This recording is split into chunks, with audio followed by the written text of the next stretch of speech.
Hey guys, welcome back to Click Academics. In today's video, I'm going to be teaching you guys how to solve this exponential equation.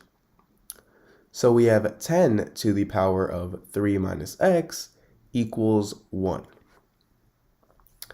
So whenever we're solving exponential equations similar to this one, we always want to make sure that our bases here, in this case 10 and 1, we want to make them the same.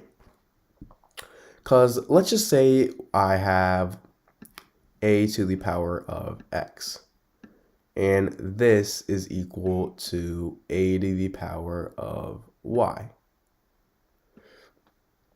Well, we know that these two terms are equal to each other or the same, and we can see that both of them have a base of a. Well, in this case, doesn't that mean that their exponents are the same as well? Because if they're different, then that means this would be wrong. They can't be different because their base is already the same, meaning their exponents have to be the same as well. So in this case, if we were to change the bases so that they're the same, then we would know that the exponents are the same as well, so we could just set the exponents equal to each other and solve for x. So we want to make the bases of 10 and 1 equal each other. Well, that means that we have to change one of the bases. And we can't really change 10 to be equal to 1, so why don't we change 1? Well, 10 to the power of what equals 1? 0, right? Because anything to the power of 0 actually equals 1. So we should change 1 to 10 to the power of 0. And this still equals 10 to the power of 3 minus x. Now notice how these two bases are the same, just like this one. And think of 3 minus x as x and the 0 as y. Because these two bases are the same, then that means that these two exponents are the same as well. So we can just ignore the bases for now and just set 3 minus x equal to 0.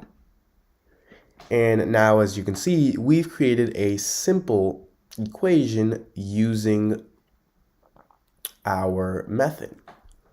So now, to get the value of x, we're going to have to make it go to the right side. So we're going to add x on both sides. And these two cancel out, so we're left with 3 equals 0 plus x is x. So now we have our value for x. Now, why don't we go ahead and plug it in to our equation? So this gives us 10 to the power of 3 minus 3 equals x. So 3 equals 1. 10 to the power of 3 minus 3 is 0. Equals 1, and remember, anything to the power of 0 equals 1, so 10 to the power of 0 equals 1, so we have 1 equals 1, and this is right, meaning our answer of x equals 3 is right.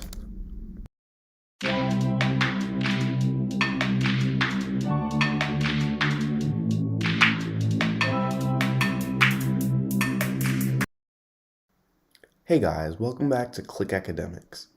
In today's video, I'm going to be teaching you guys how to solve this exponential equation. So we have x divided by 2 equals the cube root of x. So our first job or task is to get rid of this cube root. We want to get rid of this cube root. So to do that, well, we have to do the opposite of a cube root, which is cubing this. So if we want to just get x by itself, we're going to want to cube this whole thing. And obviously, what we do to one side, we do to the other side of an equation. That's the golden rule.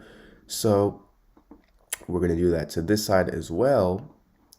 So now, because these two would cancel out, this side would just be x, and this side would be, well, this would distribute to all the terms. So we would have x to the power of 3 over 2 to the power of 3. Now, as we all know, 2 to the power of 3 is 8, so this would equal x cubed, or to the power of 3 equals, or sorry, divided by 8 equals x. Now what we're going to want to do is we're going to multiply by 8 on both sides. So these two cancel out. So on this side, we have x to the power of 3, and this equals x times 8 is simply 8x. So now what we're going to do is we're going to subtract by 8x on both sides.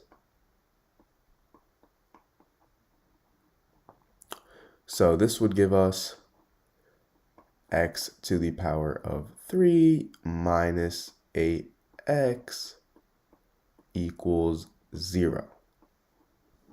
And now we're going to factor out x from this equation.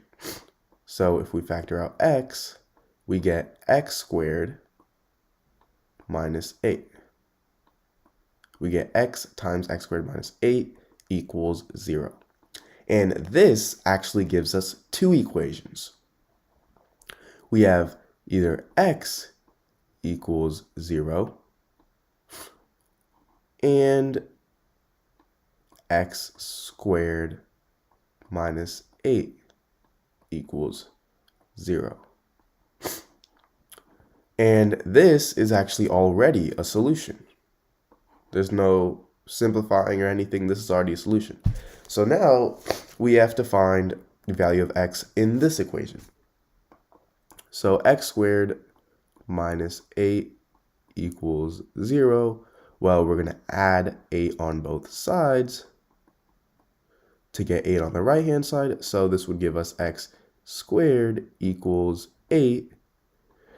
And now, because we want to just get x in its original form, we're going to have to find the square root of both sides. And the square root of x squared is obviously just x. So x equals the square root of 8. Actually, plus or minus. Remember to add that plus or minus whenever you have square roots.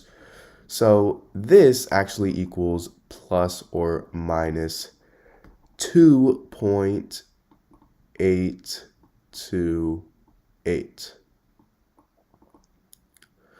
So as you can see now, we have our two values of x. And that is our answer.